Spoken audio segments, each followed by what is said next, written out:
está na hora do nosso quadro Educação Financeira.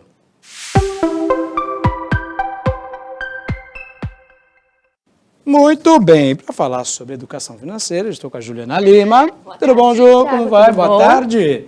Ju, na semana passada a gente falou da primeira regrinha, aquele primeiro passo a respeito para a gente cuidar das nossas finanças.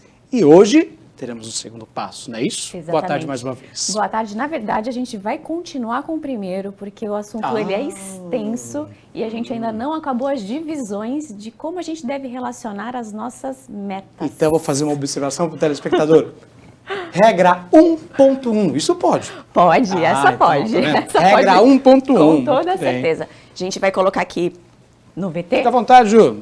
Pode colocar no talão pra gente, senhor Davidson Carlos. Opa, temos a tela aí. Então, primeiros 30% que a gente tem do nosso capital, a gente tem que investir. E a gente já Certo. falou os três percentuais que a gente deve dividir. Sim. E as nossas dívidas, como é que elas devem estar relacionadas? Então, são os outros 70% que a gente fala aqui, tá? E eu costumo dizer, Thiago, que assim, 70% a gente vai dividir em 3 caixinhas.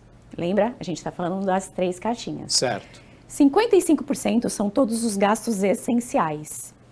O que seriam os gastos essenciais, vamos dizer assim? Gasto essencial é tudo que a gente não vive sem.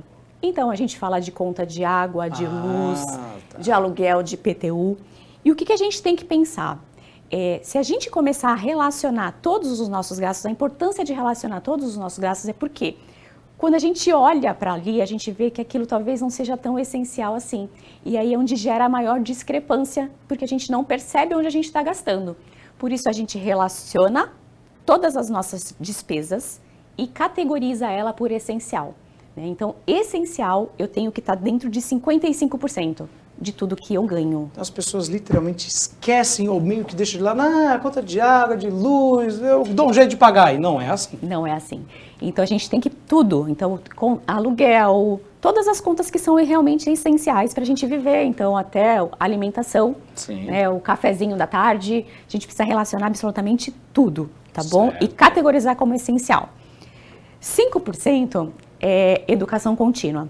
A gente vive no Brasil e a cultura da gente acabou o ensino fundamental, médio, no máximo uma faculdade, né? Não, a gente precisa sempre pensar na questão da educação continuada. E aqui eu não estou dizendo nem de uma faculdade ou um curso que seja mais longo, mas quem sabe um livro, um workshop, um curso de empreendedorismo, algo que facilite a gente a aumentar, inclusive, a nossa receita, né? Porque lembra, a gente precisa ter a receita menos a despesa.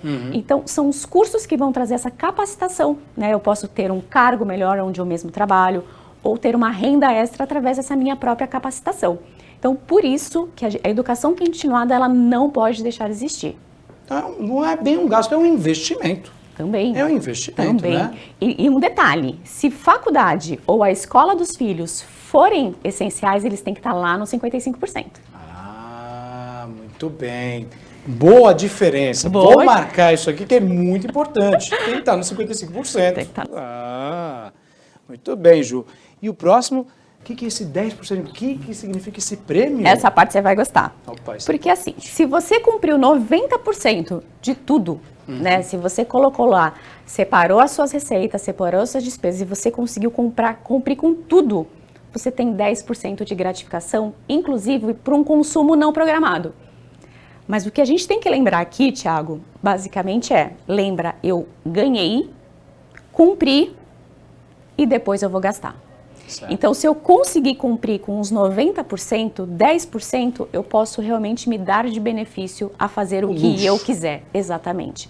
É o luxo, ou é a saída extra que a gente vai ter.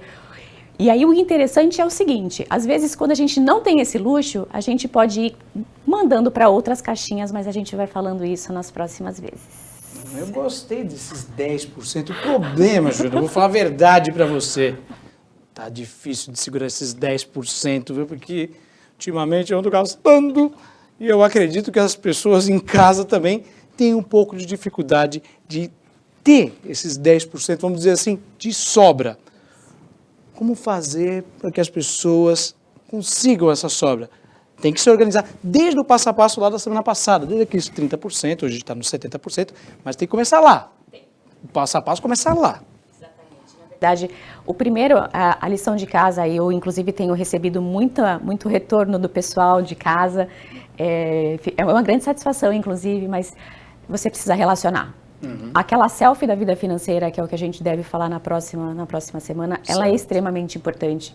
A gente precisa exatamente saber o quanto a gente ganha e o quanto a gente gasta. E o quanto a gente gasta é muito mais difícil, né? A gente categorizar. Se a gente usar essas categorias para realmente separar todas as nossas despesas, as coisas elas vão se tornar muito mais factíveis, porque eu vou saber exatamente onde eu estou gastando e não deveria gastar. Tá certo. Juliana Lima conversando conosco. Ju, semana que vem você está de volta. Obrigada, com Thiago. mais um passo a passo para que as pessoas acertem sua vida financeira nesse país que é tão complicado economicamente falando, né? Um dia de cada vez. A gente fazendo a nossa parte, a gente vai conseguir sim. E contem comigo.